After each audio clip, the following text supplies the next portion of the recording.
ಎಲ್ಲರಿಗೂ ನಮಸ್ಕಾರ. ನಾನು ರಾಜೇಶ್ವರಿ. ರಾಜಿ ಅಡುಗೆ ಚಾನೆಲ್ಗೆ ನಿಮ್ಮೆಲ್ಲರಿಗೂ ಸ್ವಾಗತ. ಇವತ್ತಿನ ಸ್ಪೆಷಲ್ ರೆಸಿಪಿ ಚಿಕನ್ 65 ಹೇಗೆ ಮಾಡೋದು ಅಂತ ನೋಡೋಣ. ಈ ಚಿಕನ್ 65 ಅಂತೂ ಒಳಗಡೆ ಸಾಫ್ಟಾಗಿ ಹೊರಗಡೆ ಜ್ಯೂಸಿಯಾಗಿ ತಿನ್ನೋದಕ್ಕೆ ತುಂಬಾ ರುಚಿಯಾಗಿರುತ್ತೆ. ಈ ಚಿಕನ್ 65 ಮಾಡೋದಕ್ಕೆ ನಾನಿವತ್ತು ಯಾವುದೇ ಫುಡ್ ಕಲರನ್ನು ಬಳಸ್ತಾ ಇಲ್ಲ.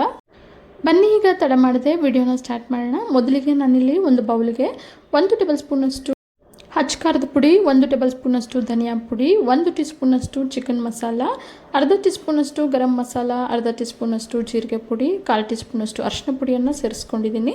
ನಂತರ ರುಚಿಗೆ ತಕ್ಕಷ್ಟು ಉಪ್ಪನ್ನು ಸೇರಿಸಿ 1 ಟೇಬಲ್ ಸ್ಪೂನಷ್ಟು ಕಸೂರಿ ಮೆಥಿಯನ್ನು ಸೇರಿಸ್ಕೊಳ್ತಾ ಇದ್ದೀನಿ. ಅರ್ಧ ಕಪ್ಪಷ್ಟು ಮೊಸರು, 1 ಟೀ ಸ್ಪೂನಷ್ಟು ಶುಂಠಿ ಬೆಳ್ಳುಳ್ಳಿ ಪೇಸ್ಟನ್ನು ಸೇರಿಸ್ಕೊಳ್ತಾ ಇದ್ದೀನಿ.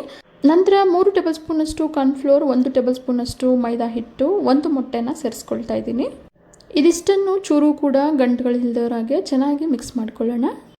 ಮಸಾಲ ಪುಡಿಗಳನ್ನು ನಿಮ್ಮ ರುಚಿಗೆ ತಕ್ಕಂತೆ ಸೇರಿಸ್ಕೋಬಹುದು. ಈಗ ಇದಕ್ಕೆ ಅರ್ಧ ಕೆಜಿಯಷ್ಟು ಚಿಕನ್ನ ಚೆನ್ನಾಗಿ ತೊಳೆದು ಸೇರಿಸ್ಕೊಳ್ತಾ ಇದ್ದೀನಿ. ನಂತರ ಅರ್ಧದಷ್ಟು ನಿಂಬೆಹಣ್ಣು ರಸನ ಸೇರಿಸ್ಕೊಳ್ತಾ ಇದ್ದೀನಿ. ನಿಂಬೆಹಣ್ಣಿನ ರಸ ಸೇರಿಸಿದ ನಂತರ ಚೆನ್ನಾಗಿ ಮಿಕ್ಸ್ ಮಾಡ್ಕೊಳ್ಳೋಣ. ಮಸಾಲನೆಲ್ಲ ಚಿಕನ್ ಪೀಸ್ಗಳಿಗೆ ಚೆನ್ನಾಗಿ ಹೊಂದ್ಕೊಳ್ಳೋ ಹಾಗೆ ಮಿಕ್ಸ್ ಮಾಡಿದ ನಂತರ ಪ್ಲೇಟನ್ನು ಮುಚ್ಚಿ 30 ನಿಮಿಷನಾದರೂ ಮ್ಯಾರಿನೇಟ್ ಆಗೋದಕ್ಕೆ ಇಡಬೇಕು. ಟೈಮ್ ಇದ್ದರೆ 1 ಗಂಟೆಗಳಾದರೂ ಮ್ಯಾರಿನೇಟ್ ಆಗೋದಕ್ಕೆ ಇಡಬಹುದು. 30 ನಿಮಿಷ ಮ್ಯಾರಿನೇಟ್ ಆದ ನಂತರ ಕಡಾಯಿಗೆ ಎಣ್ಣೆ ಸೇರಿಸಿ ಮೊದಲೇ ಬಿಸಿ ಆಗೋದಕ್ಕೆ ಇಟ್ಟಿದ್ದೆ. ಈಗ ಬಿಸಿಯಾಗಿರೋ ಎಣ್ಣೆಗೆ ಒಂದೊಂದೇ ಚಿಕನ್ ಪೀಸ್ಗಳನ್ನು ಸೇರಿಸಿ ಮೀಡಿಯಮ್ ಫ್ಲೇಮಲ್ಲೇ ಕ್ರಿಸ್ಪಿ ಆಗೋವರೆಗೂ ಚೆನ್ನಾಗಿ ಡೀಪ್ ಫ್ರೈ ಮಾಡ್ಕೊಳ್ಳೋಣ. ಚಿಕನ್ ಪೀಸ್ಗಳನ್ನು ಎಣ್ಣೆಗೆ ಸೇರಿಸಿದ ತಕ್ಷಣ ಸೌಟ್ ಆಡ್ಸೋಕ್ಕೆ ಹೋಗಬಾರ್ದು. 2 ನಿಮಿಷದ ನಂತರ ಸೌಟ್ ಆಡಿಸ್ತಾ ಎಲ್ಲ ಚಿಕನ್ ಪೀಸ್ಗಳನ್ನು ತಿರುವಾಕಿ ಚೆನ್ನಾಗಿ ಡೀಪ್ ಫ್ರೈ ಮಾಡ್ಕೋಬೇಕು. ಇದೇ ರೀತಿ ಮಿಕ್ಕೆಲ್ಲ ಚಿಕನ್ ಪೀಸ್ಗಳನ್ನು ಎಣ್ಣೆಗೆ ಸೇರಿಸಿ ಮೀಡಿಯಮ್ ಫ್ಲೇಮಲ್ಲೇ ಡೀಪ್ ಫ್ರೈ ಮಾಡ್ಕೊಳ್ಳೋಣ. ಚಿಕನ್ ಪೀಸ್ಗಳನ್ನು ಎಣ್ಣೆಗೆ ಸೇರಿಸಿ 7 ರಿಂದ 8 ನಿಮಿಷನಾದರೂ ಡೀಪ್ ಫ್ರೈ ಮಾಡ್ಕೋಬೇಕು.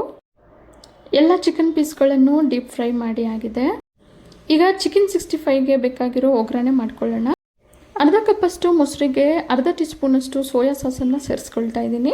ನಂತರ 2 ಟೇಬಲ್ ಸ್ಪೂನಷ್ಟು ಟೊಮ್ಯಾಟೊ ಕೆಚಪ್ಪನ್ನು ಸೇರಿಸ್ಕೊಳ್ತಾ ಇದ್ದೀನಿ. 1/4 ಟೀ ಸ್ಪೂನಷ್ಟು ಜೀರಿಗೆ ಪುಡಿ, ಅರ್ಧದಷ್ಟು ನಿಂಬೆಹಣ್ಣು ರಸನ ಸೇರಿಸಿ 1 ಟೀ ಸ್ಪೂನಷ್ಟು ಅಚ್ಚ ಖಾರದ ಪುಡಿಯನ್ನು ಸೇರಿಸಿ ರುಚಿಗೆ ತಕ್ಕಷ್ಟು ಉಪ್ಪನ್ನು ಸೇರಿಸಿ ಚೆನ್ನಾಗಿ ಮಿಕ್ಸ್ ಮಾಡ್ಕೊಳ್ಳೋಣ.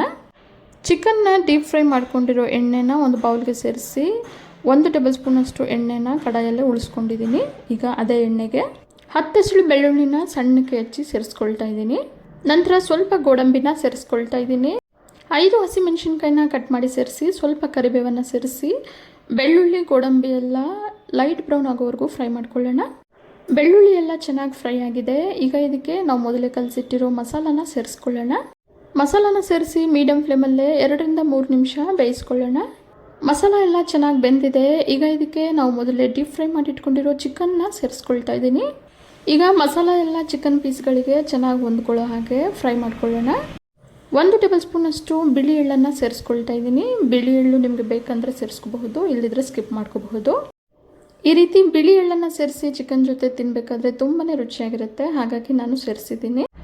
ಮಾಡೋದು ಡಬಲ್ ಪ್ರಾಸೆಸ್ ಆದರೂ ಒಮ್ಮೆ ಮಾಡಿ ನೋಡಿ, ತುಂಬಾ ರುಚಿಯಾಗಿರುತ್ತೆ. ನೀವು ರೆಸ್ಟೋರೆಂಟ್ಗಳಲ್ಲಿ ತಿನ್ನೋ ಚಿಕನ್ 65ಗಿಂತಲೂ ಸಖತ್ ಟೇಸ್ಟಿಯಾಗಿರುತ್ತೆ. ಚಿಕನ್ ಪೀಸ್ಗಳಂತೂ ಒಳಗೆಲ್ಲ ಮೃದುವಾಗಿ ಹೊರಗೆಲ್ಲ ಜ್ಯೂಸಿಯಾಗಿ ತಿನ್ನೋದಕ್ಕೆ ತುಂಬಾ ರುಚಿಯಾಗಿರುತ್ತೆ. ನೀವು ಕೂಡ ತಪ್ಪದೆ ಈ ರೀತಿ ಒಮ್ಮೆ ಟ್ರೈ ಮಾಡಿ ನೋಡಿ. ಹಾಗೆ ನಿಮ್ಗೆ ಹೇಗೆ ಅನಿಸ್ತು ಅಂತ ನಿಮ್ಮ ಅನಿಸಿಕೆ ಅಭಿಪ್ರಾಯಗಳನ್ನು ಕಮೆಂಟ್ ಮುಖಾಂತರ ತಿಳಿಸಿ. ಇವತ್ತಿನ ಸ್ಪೆಷಲ್ ಚಿಕನ್ 65 ನಿಮಗೆಲ್ಲ ಇಷ್ಟ ಆಗಿದೆ ಅಂದ್ಕೊಂಡಿದ್ದೀನಿ. ಇಷ್ಟ ಆಗಿದ್ರೆ ಈಗಲೇ ಒಂದು ಲೈಕ್ ಮಾಡಿ. ಹಾಗೆ ನಿಮ್ಮ ಫ್ಯಾಮಿಲಿ ಆ್ಯಂಡ್ ಫ್ರೆಂಡ್ಸ್ ಜೊತೆ ಶೇರ್ ಮಾಡಿ. ಮತ್ತಷ್ಟು ಸುಲಭ ಹಾಗೂ ರುಚಿಯಾದ ರೆಸಿಪಿಗಳಿಗೋಸ್ಕರ ರಾಜಿ ಅಡುಗೆನ ಸಬ್ಸ್ಕ್ರೈಬ್ ಆಗೋದನ್ನು ಮರಿಬೇಡಿ. ಇನ್ಯಾಕೆ ವೇಟಿಂಗ್, ಶುರು ಮಾಡಿ ಕುಕಿಂಗ್ ಅಂತ ಹೇಳ್ತಾ ಮತ್ತೊಂದು ರುಚಿಯಾದ ರೆಸಿಪಿಯೊಂದಿಗೆ ಮುಂದಿನ ವಿಡಿಯೋದಲ್ಲಿ ಸಿಗೋಣ. ಧನ್ಯವಾದಗಳು.